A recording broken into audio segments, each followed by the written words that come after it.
Hi, and welcome back to another edition of Montgomery Focus. I'm your host, Griff Waller, and today we have Dr. Tonea Stewart, world-renowned actress and the Dean of the College of Visual and Performing Arts at Alabama State University. Hello. Dr. Stewart, thank you for joining us today. Thank you. It's a pleasure to be here. Yes, ma'am. So a little bit about your background. You've done pretty much everything. I've enjoyed life, and God has been so good to me. First, as a Christian and a member of Hutchinson Missionary Baptist Church here in Montgomery, led by the great Reverend G.W.C. Richardson. This man is such a study of the Bible, and he really keeps us on track and helps us to remember to be grounded. The other thing that's been so wonderful is my work at Alabama State University and my family being here. My children grew up here, and it's a beautiful life for those who don't know a lot about Alabama, who might think that to be in Montgomery is not the place.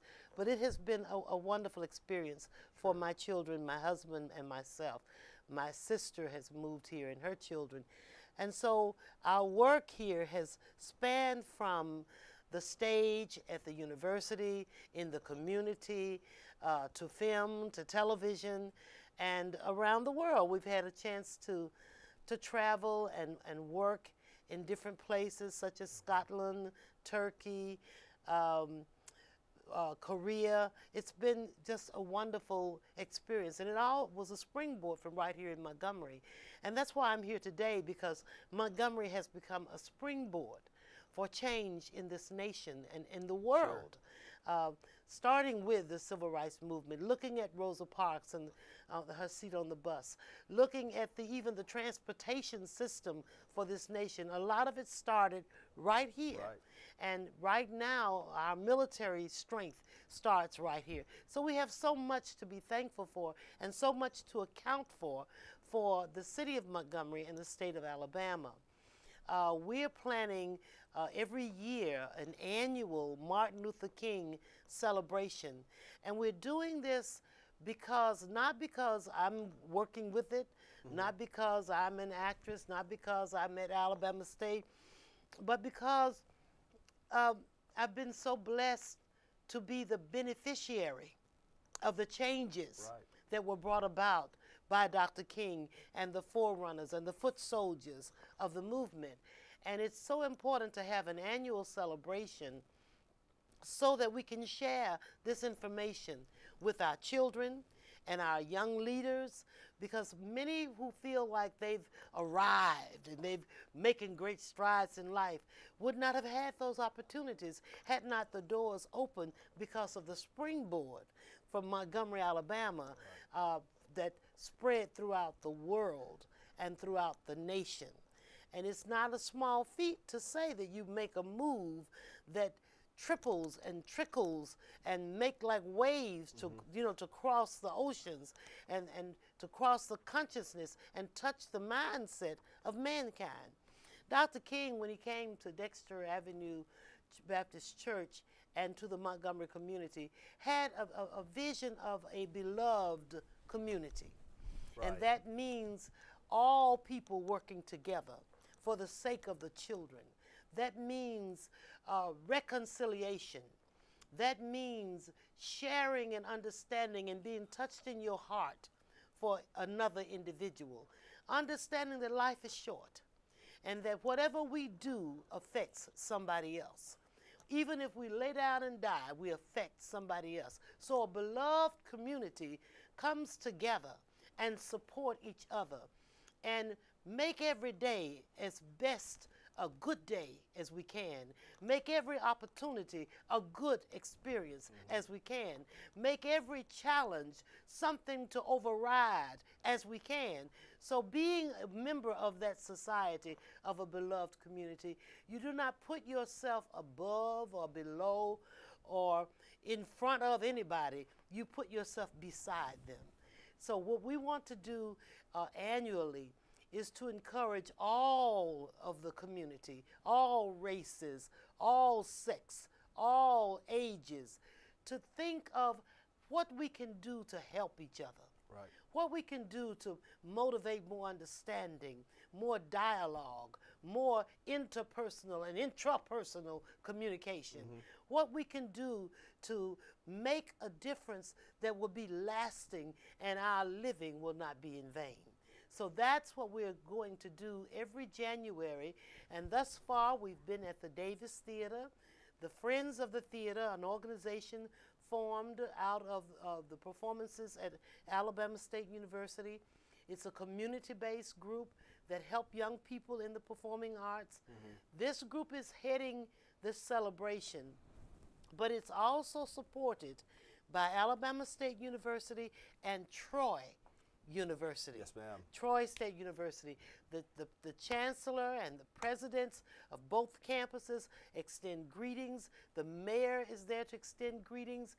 Every year, this experience has been able to touch the lives of all cultures, all religions, all faiths.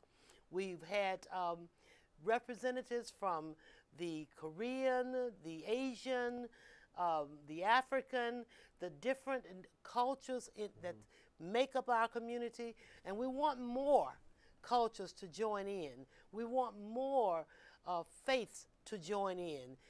But it's been a compiled kind of project, and nobody makes money off of it. You know, it's not a thing where I'm paid to work with it. No, not a penny.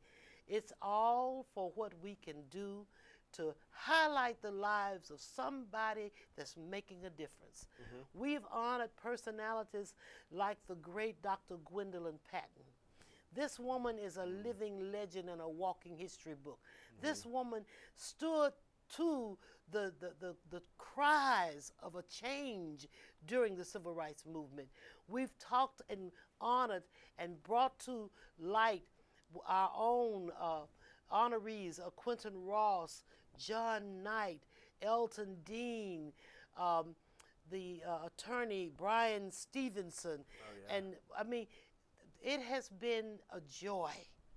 Has been a joy. And the audience, people in the community, young people, didn't know what kind of changes and what kind of impact Brian Stevenson was making.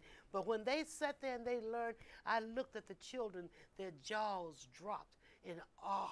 And right here in Montgomery, right Alabama. Right here in Montgomery. Morris Dees, right here in Montgomery.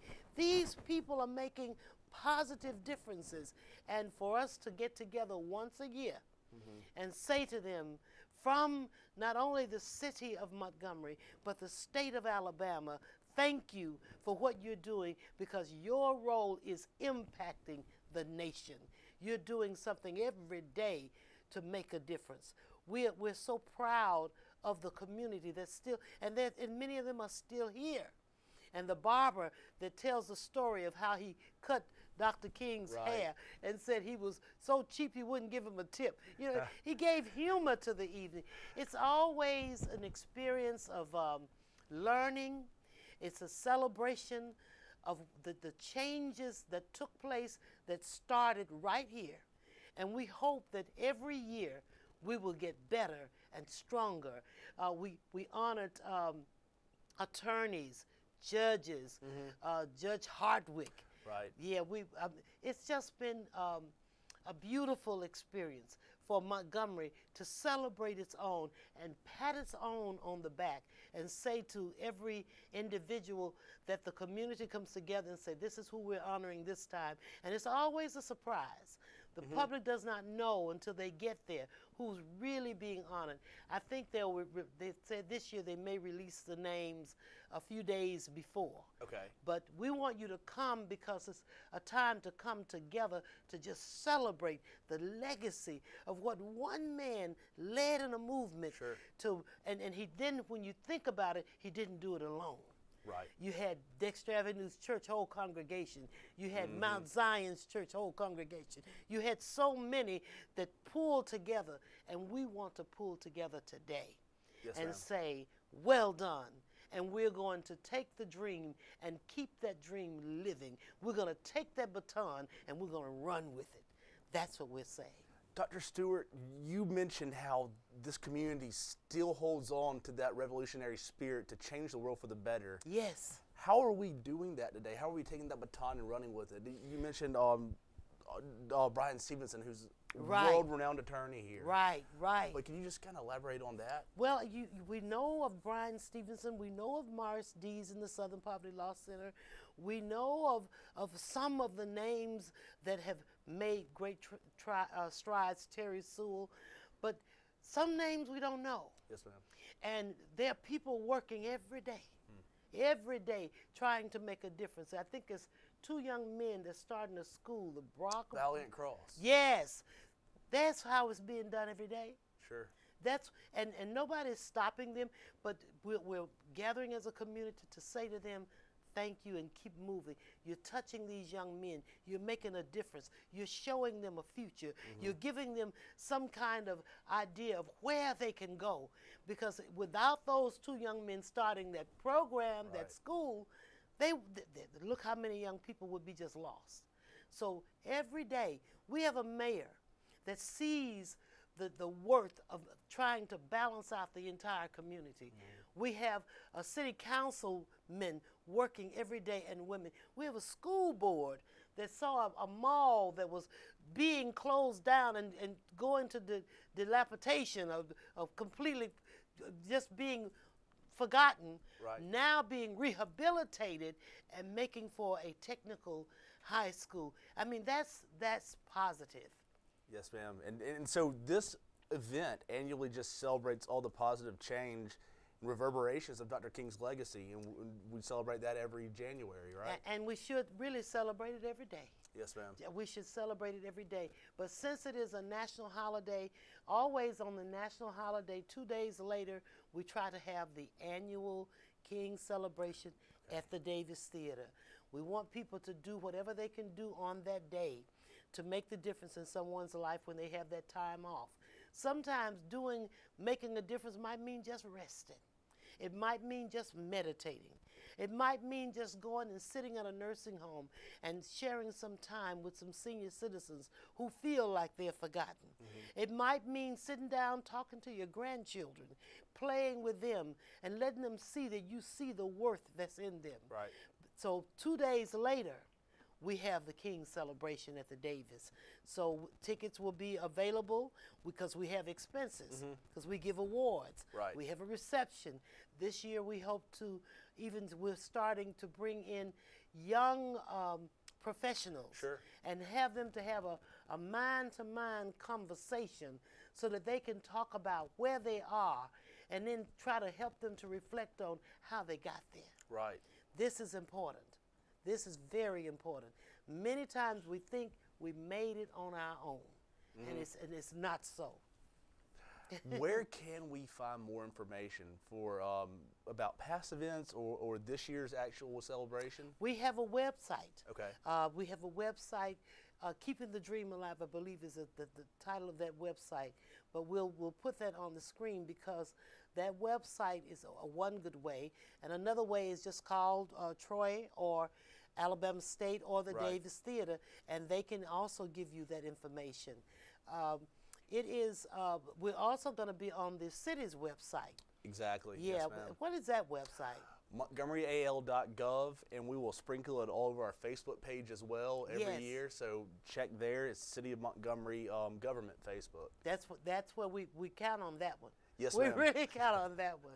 Well, we count on y'all to continue putting together great events like this. And going back to your thoughts on the beloved community and Dr. King's reference to that, have we achieved that yet? How do we achieve that? Is this a step to that? I think we're doing well. Nothing is ever complete when you're on a continuum. It's always another level to go. We're in the process every day. When one mind changes from saying that I hate somebody to I want to understand them, I'm trying to see where they're coming from. Just that kind of dialogue is a part of making those changes. We're moving in the right direction. We are moving in that right direction as long as we put ourselves, as the Bible tells us, in somebody else's shoes. Right. What would you do how would you feel? Well, if it's right for you to do this to somebody else, is it right for them to do it back to you? If it's something that's going to make you feel incomplete, you feel downgraded, you feel neglected, then it's time for you to stop that. It's time for you to see that what what God wants, what we want as a human being. Everybody want to be accepted. Everybody want to be appreciated. Everybody want to be encouraged.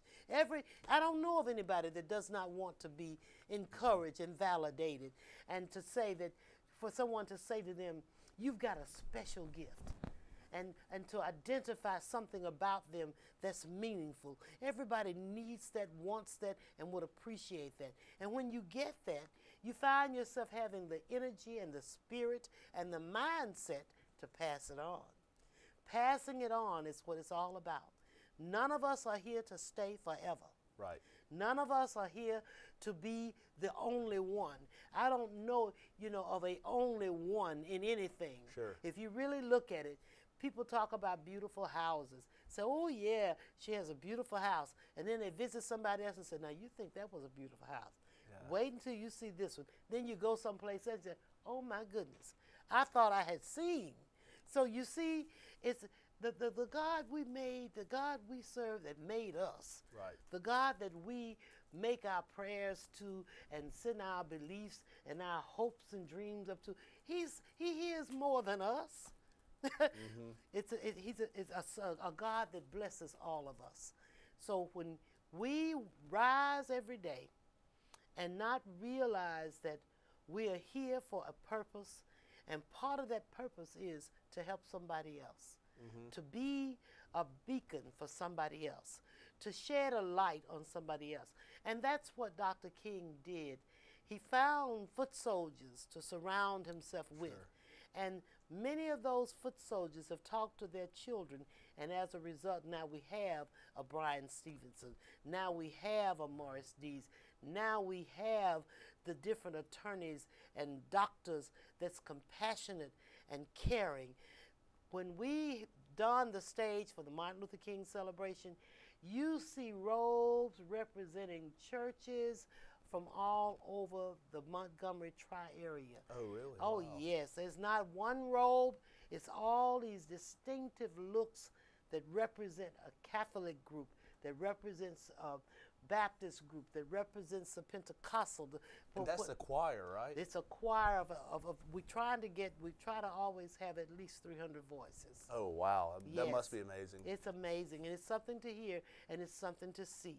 And it's a blessing also in that we have young people involved. Really? And they get to hear and witness and understand and appreciate the gifts of those who have gone on before them and that's leading right now in our community. I can't say enough about the good that a program like this can do and the impact that it will have and that it does have on our audience members. Mm-hmm. People leave singing a song, cheering, saying, oh, this was wonderful. I had no idea I was going to have such an entertaining evening. To see the dancers from Troy State and Alabama State together on the stage, and the actors on stage, and the giant choir of many voices and different races and different ages.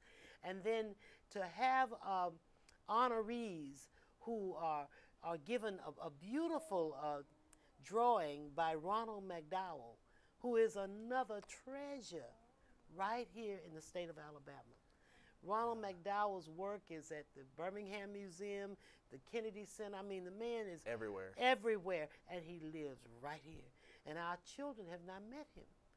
But we want them to see him and meet him and see his work. And when you walk into one of our honorees' office, you'll see his work. And one of our students also made a beautiful drawing of Dr. King to give for the ceremony, and he was so proud to present it and have it presented at our ceremony. So it's a lot that we can do and we need to continue doing. Sure. To foster the energy, the spirit, and the love that generates from Montgomery. Right. Montgomery is more than what many of people across the country might call it. It has a lot of positiveness. Oh, it does. A lot of positive, yes. in its legacy. Yes, ma'am. Dr. Stewart, going back to talking about the youth and how we share the stories of Dr. King and pass on that legacy, do you think events like this are vital to helping teach our youth how to be advocates and how to be leaders in the next generation? Do you specifically target the youth in these types of events? We do. We target the youth and we target the adults. Because, you know, coming right after Christmas, everybody thinks that everything is based on what they can get, not Sure. what they can give. And Dr. King's birthday coming in January is a time for a new start. We'd like for the young people to see, you know, I can do that. I can be a judge like Judge Dolores. I can be a great spokesperson like one of the honorees. I can make a difference. I don't have to fight all the time. I don't have to think hard of myself. When those honorees walk up on that stage and you hear them say what motivates them to become somebody like Judge Dolores Boyd, when an honoree like that is saying that I've always wanted to help somebody, then any person, a young person, an older person, a self-centered person, will begin to feel a funny thump in their stomach. Sure. Because this is a woman that has devoted her life to helping somebody. And what am I doing? I'm just trying to outdress somebody. I'm just trying to outdrive somebody. I'm just trying to be bigger than it. Your world is too small. Yeah. Your vision of yourself is too limited. The idea is that we would generate in every person that witnessed the program, and we hope that we'll get some live feed from your show Sure. for the program in the future, so that people even at home will see some of it and feel like I can make a difference too. I have something to offer too. Well, Dr. Stewart, it's suffice to say you've made a huge impact here in Montgomery. Part of that impact is directing and planning the 50th anniversary of the Summit of Montgomery March and the 60th anniversary of the bus boycott. Yes. In creating those, what goes into the creative process for you? I mean, they were huge performances. They were. And I tell you, research, and that's why I love Dr. Gwen Patton so much, because she's a staunch researcher, but more than that, she's the history. When you can go to a person like Dr. Patton and say, Dr. Patton, we're trying to find the right niche. We're trying to find that main point that stirs us on, that made a difference. She said, oh, I can tell you what it was. Just like that. Really? Oh, yes. And it's so important when we can go to wise citizens that God has spared to still be here. Right. And gain as much as we can from them. It's priceless. Right. I mean, there's no place, you cannot find it anywhere else. They're here for a reason, and we must open the doors of our minds and our hearts and be small enough to see how big they are and go to them. So the preparation for the 50th anniversary and the 60th for the bus boycott, it was a matter of getting the facts straight. And once you get the facts, it's just a matter of then say, well, how do we tell the story? And you tell the story, we say, well, one thing, you have music, then you have dance, then you have the factual history that needs to come out. Sure. So you decide one way to have an impressionable history told is to perform it. A way to impact that history is to talk about it. When you have a one-on-one, as we had symposiums with students, and we brought students from across the state, Right. So that they could interact, listen, and gain information from these living legends, then we're planting some seeds. You don't know how deep that seed will go before it germinates. Yes, ma'am. But you plant the seed. And when a seed is planted and it's clear and it's healthy, something's going to come good from it. Sure. Something good is going to come from that planted seed is going to germinate. And when it germinates, it has branches and leaves. Right. And anything that has branches and leaves regenerate. Right. And when the leaf falls, it touches the soil. Then that soil gets another seed. And, it continues to grow. So that's what we're doing. We're saying to our young people, to our children, and we're saying to our young adults, right, it's not over. Continue the legacy. Continue the legacy. It's got to start with you. And if you're not motivated to do something to help somebody, then your living is in vain. Right. It's just in vain. What are you doing? You're passing time. Sure. And then we wonder, well, what happened? Why did they leave us so soon? Because you're passing time. And you need to take advantage of every opportunity to help somebody. I believe that. And everybody doesn't have to believe as I believe. But I just believe that if you are here, take yourself. You're making a difference.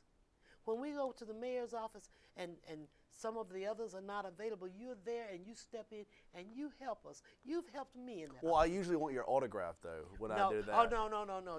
You are ready to do whatever you can do to help. And it's important. Some people would just say, well, they're not here. They'll come back later. But you don't do that. You say, well, they're not here, but can I be of help to you? That makes a difference. You made me feel like my presence there was important enough for you to pause, to stop, to extend yourself, because you felt that I had something important to do. And even though it was important to me, it didn't have to be important to you. And that's not only at your job and what you do, but that's for all of us wherever we are. It's important to that person if they make the time to come to your place of business, to your restaurant, to your office, to your wherever, your church, wherever you are, make that moment helpful to that person, because when you do that, you're making a great difference in the world.